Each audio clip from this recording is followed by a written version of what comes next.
Un caluroso y fraterno saludo le damos a todos los amigos que nos sintonizan por la frecuencia de Radio Espíritu Uruguay. Desde la mayor de las Antillas, Cuba, se engalana con exquisita fragancia nuestro espacio Violetas para Amalia, un programa dedicado a Amalia Domingo Soler, la dama del espiritismo o cronista de los pobres. Estaremos nutriendo nuestra alma con sus memorias y sus obras, fuente de incalculable valor para las diferentes generaciones de espiritistas. Acompáñanos y queda con nosotros Walter Pérez y quien les habla, Blanca Rosa. Yo nunca había pensado escribir mis memorias, porque huía de la noche de mi pasado para no aumentar las sombras de mi presente. Pero el espíritu del Padre Germán, que tanto bien me ha hecho en esta encarnación, me dijo hace algunos años lo siguiente: tienes que dejar una herencia a los pobres de la tierra, y nada más sencillo ni más fácil que hacer que tu legado. Tú debes dejar escrita tus memorias, tú debes decir a las mujeres que lloran lo mucho que tú has llorado. Tú les puedes enseñar el modo en que encontraste una familia y cómo, en medio del más horrible aislamiento, te creaste amistades verdaderas y admiradores entusiastas. Es un deber que tienes que cumplir y lo cumplirás. Después de cumplido quedarás satisfecha de tu obra.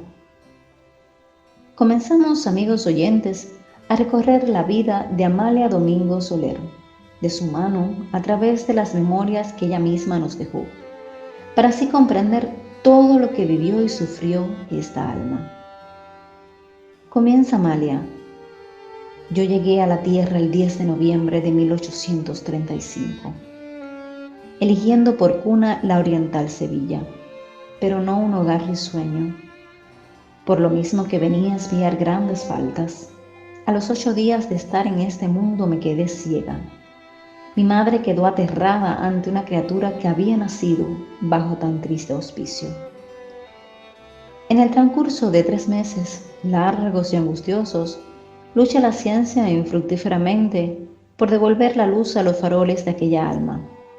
La medicina especializada de la época fracasa en todos los intentos, aumentando así el dolor de esta pobre madre, que llega al punto de desear que mejor que pasar la vida caminando en tinieblas sería ver muerto el fruto de su vientre.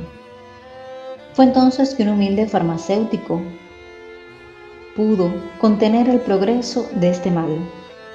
Reaparecieron así las imágenes para aquella mirada aún sin conciencia real.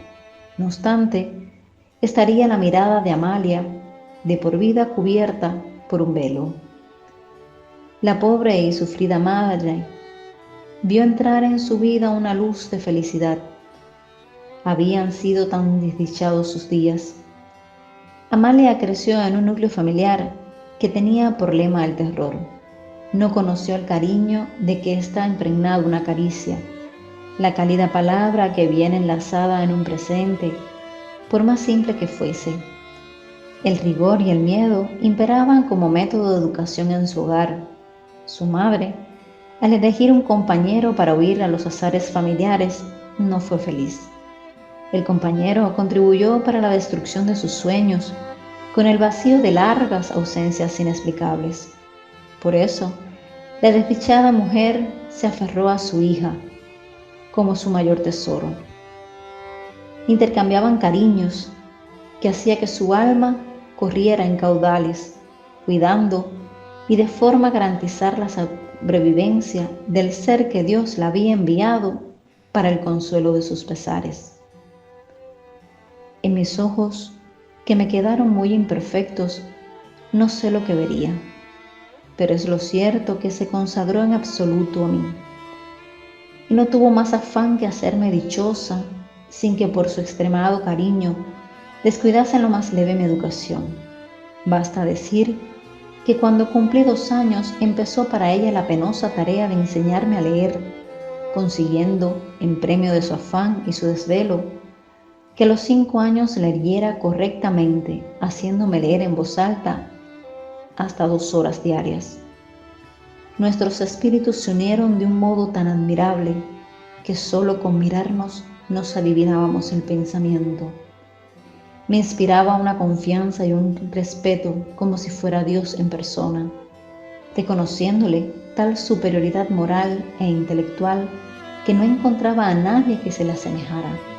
Mi respeto y veneración estaban exentos de todo temor.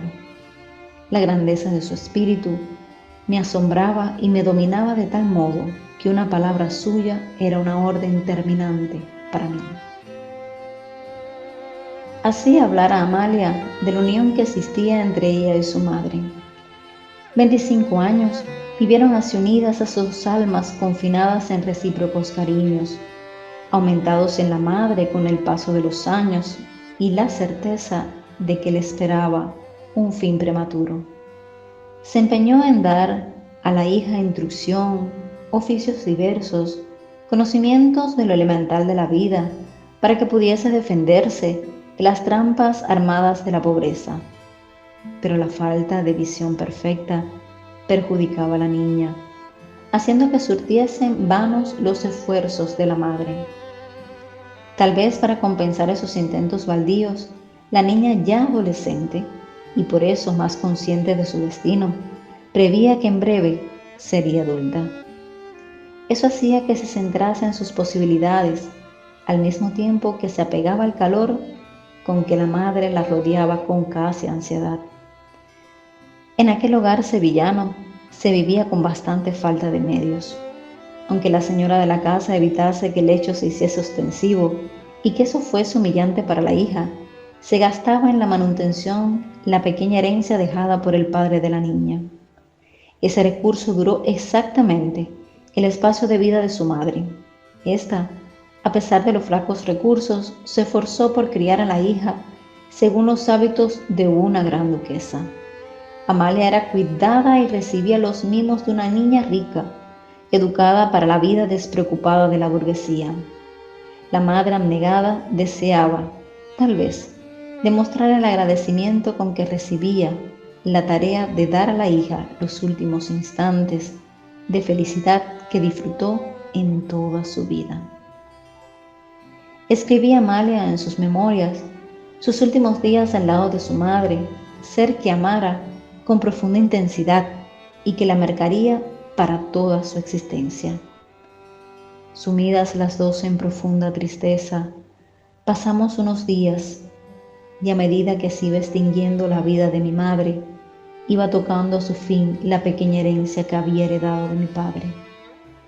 Cuando ella vio que íbamos a vernos reducidas a la mayor miseria, tembló de espanto por mí y yo me horroricé por ella. Entonces, al ver mi impotencia para trabajar, se operó en mí una extraña transformación y dirigiéndome a Dios, como si hablara con un íntimo amigo, le dije así: nunca te he pedido nada. Así es que bien puedes concederme lo que te voy a pedir. Yo quisiera que mi madre no tuviera que morir en un hospital. Dame a mí todas las amarguras que quieras, yo sola las resistiré.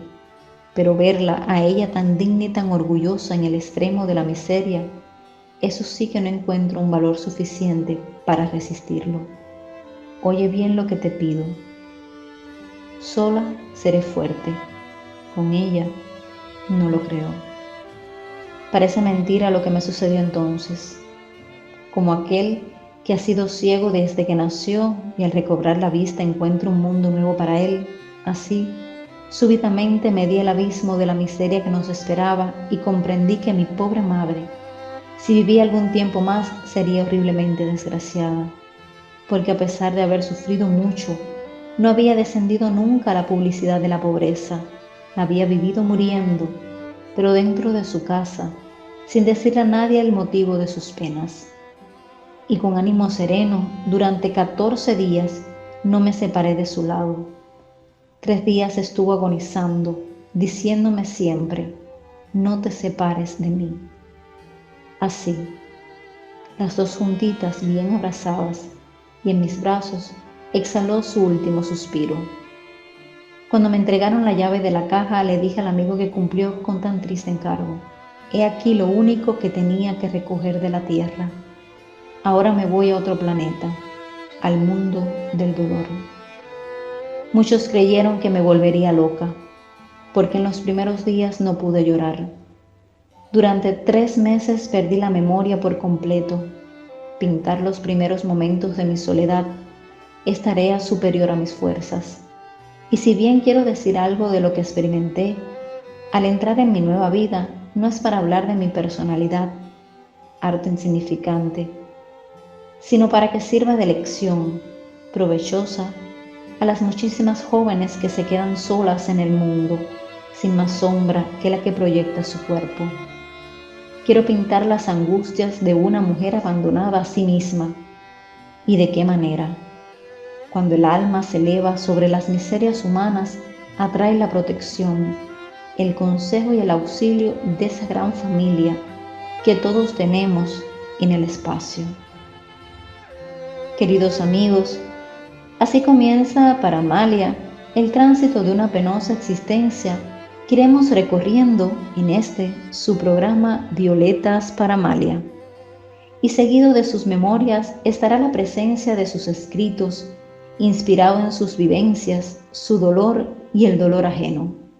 Mantenga la sintonía, ahora con Walter Pérez.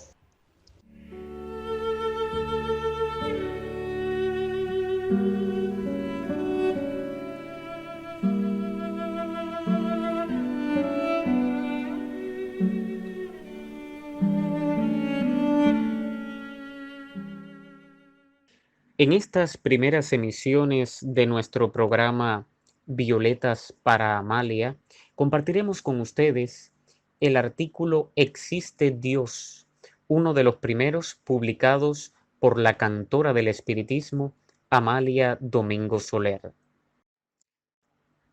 Hay quien pregunta si existe Dios, pues la creación dice que sí, y cada escuela lo define a su manera. La teología pinta un Dios pequeño al alcance de la idea del hombre, y el racionalismo, en cambio, dice que Dios es el alma de la creación, que no se le puede definir, que sólo la ciencia podrá comprender algo de la divina causa. El universo no tiene principio ni fin conocido por el espíritu, porque el principio y el fin es el Dios mismo. Los espiritistas creemos que el espíritu es como un libro blanco cuando Dios lo crea, y el progreso es el encargado de escribir sus páginas. Dios ha creado los mundos del trabajo, no los mundos del dolor. El espíritu es puro en su origen porque Dios no puede hacer nada imperfecto. Y si este espíritu al ser creado fuese a habitar en los mundos de luz, donde la vida es una sonrisa, donde la penalidad no se conoce, donde el organismo está libre de dolencias y el alma de remordimientos, donde la inteligencia del espíritu abarca con una mirada todo cuanto se pueda saber en millones de existencias. Si el alma al ser creada la dejasen en ese Edén, ¿qué mérito tendría la virtud? ¿Qué valor tendría su talento si el amor y la ciencia alfombraran su camino de flores, como en los cuentos de hadas? ¿Qué vida sería la de estos seres sin haber conocido el dolor? Sin saber lo que vale una lágrima, no se sabe apreciar una sonrisa. ¿Cómo vivirían esas generaciones sin haber experimentado una contrariedad en esa contemplación seráfica sin recuerdos y sin aspiraciones? La vida sin deseo dejaría de ser vida. Vivir sin ansiedad no es vivir, porque el tiempo es la ansiedad de los siglos que siempre corre buscando un más allá. La vida de perfecta satisfacción es pobre, falta en ella la lógica, el incentivo del trabajo, el deseo de lo desconocido, la sed de la ciencia, la sed del infinito. El espíritu no ha nacido para la contemplación estática, ha recibido la inteligencia para utilizarla, para que le sirva de intermediaria entre Dios y Él. Por esto, los espiritistas creemos muy posible que el alma entró en la lucha de la vida semejante al niño en su inocencia, con completa libertad de acción y rudimentaria inteligencia. El niño de la tierra tiene una vida en sus primeros años, apropiada a sus conocimientos y al desarrollo de sus fuerzas, pero como en el hombre hay un principio de origen divino, porque su espíritu es un átomo luminoso desprendido de la aureola de Dios, el hombre lleva en sí el germen del progreso y no necesita más que la varita mágica del trabajo que le ayude en su empresa y, antes que todo, adquirir cierta sensibilidad que hace sentir el hambre, la sed, el frío y el calor, y tener necesidad de otro ser para compartir las horas de su vida. Y en ese lento desarrollo, el alma educada por ella misma va mejorando la condición de su existencia y engrandece su esfera de acción, y el ser humano llegó a ser un hombre civilizado comprendiendo la belleza de la creación. En este supuesto no es ningún absurdo creer que al dejar su envoltura, al encontrarse frente a frente consigo mismo, pida nueva luz para iluminar su camino y mundos mejores para colonizarlos. La vida así tiene un objetivo racional, una tendencia a la perfección, tiene un desarrollo que guarda armonía con las leyes de la creación, porque los árboles primero se cubren de hojas, después de flores, y por último dan el fruto, y todo tiene su tiempo fijo y un periodo determinado. ¿Por qué no detenerlo el progreso del espíritu? ¿Por qué éste ha de vivir sin el progreso del trabajo? La misma naturaleza nos enseña que el trabajo es la ley de la vida, que todo tiene su desenvolvimiento laborioso. Por lo tanto, creemos los espiritistas que su progreso ha sido obra de siglos. Nosotros no estamos por la teoría de la gracia, somos partidarios de la teoría de la justicia.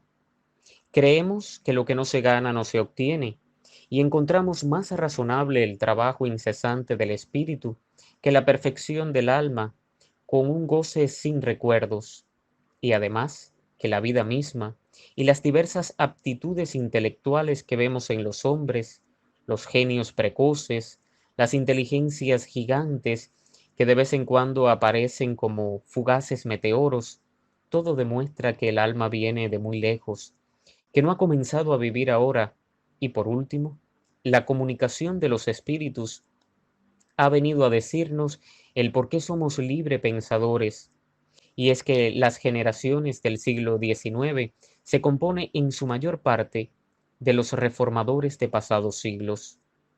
Los herejes de ayer somos los racionalistas de hoy, y encontramos por medio de la comunicación ultraterrena una ley de continuidad.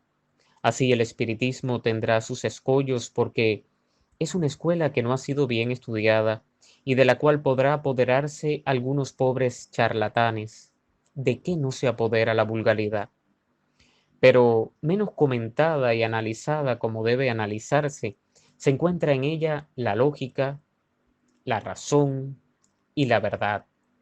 Observamos que en cierto número de panteístas admiten que el alma, tomada al nacer del todo universal, conserva su individualidad durante un tiempo indefinido y que vuelve a la masa después de haber llegado a los últimos grados de perfección. Las consecuencias de esta creencia, de la doctrina panteísta propiamente dicha, resulta perfectamente inútil tornarse el trabajo de adquirir algunos conocimientos cuya conciencia ha de perderse después en un tiempo relativamente corto. Si el alma se resiste generalmente a admitir semejante concepción, ¿cuánto mayor no sería su pena pensando en el momento en que llegase al conocimiento y a la perfección suprema? Sería el que fuese condenado a perder el fruto de todos sus trabajos, perdiendo su individualidad. Pasamos a la doctrina dogmática. El alma, independiente de la materia, es creada, según ella, al nacimiento de cada ser, sobrevive y conserva su individualidad después de la muerte. Desde este momento su suerte queda irrevocablemente fija. Sus progresos ulteriores son nulos y por consecuencia intelectual y moralmente es para toda la eternidad lo que era durante la vida, siendo los malos condenados a castigos irremisibles en el infinito, resulta que el arrepentimiento le es completamente inútil, pareciendo que Dios se niega a concederles la posibilidad de reparar el mal que han hecho. Los buenos son recompensados por la visión y la contemplación perpetua de Dios en el cielo, la creación de ángeles o almas privilegiadas, exentas de todo trabajo para llegar a la perfección, no tiene ningún sentido. Esta doctrina deja sin solución los grandes problemas. ¿De dónde proceden las disposiciones innatas, intelectuales y morales, que hacen que los hombres nazcan buenos o malos, inteligentes o idiotas? ¿Cuál es la suerte de los niños que mueren en edad temprana? ¿Por qué entran en la bienaventuranza sin aquel trabajo a que están sujetos otros durante largos años? ¿Por qué son recompensados sin haber podido hacer el bien? ¿O privados de perfecta dicha sin haber hecho el mal? ¿Cuál es la suerte de los cretinos y de los idiotas que no tienen conciencia de sus actos? ¿Cómo se justifican las miserias y las enfermedades nativas no siendo resultados de la vida presente? ¿Cuál es la suerte de los salvajes y de todos los que forzosamente mueren en estado de inferioridad moral, en que se hayan colocado por la misma naturaleza, si no les dado a progresar ulteriormente? ¿Por qué ha de crear Dios almas más favorecidas unas que otras? ¿Por qué llama así prematuramente a los que hubieran podido mejorarse si hubieran vivido más, supuesto que no les es permitido progresar después de la muerte? ¿Por qué ha de crear Dios ángeles, llegados sin trabajo alguno a la perfección, mientras que otras criaturas están sometidas a las más duras pruebas, en las que tienen más probabilidades de sucumbir que de salir victoriosas? Amables oyentes de Radio Espírita Uruguay, queridos hermanos, hemos compartido con ustedes la primera parte de este artículo, uno de los primeros publicados por Amalia Domingo Soler en su periódico espírita La Luz del Porvenir.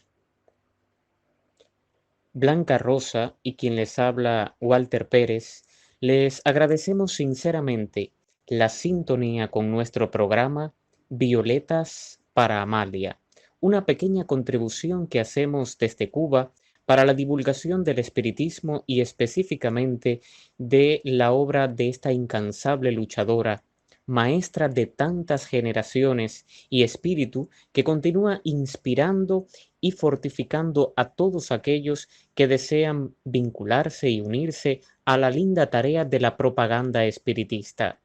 Escuchemos en nuestras emisiones del programa Violetas para Amalia una selección de sus más bellos artículos, escritos y también poesías con la que supo engalanar su periódico La Luz del Porvenir. Gracias por la sintonía y hasta un próximo encuentro.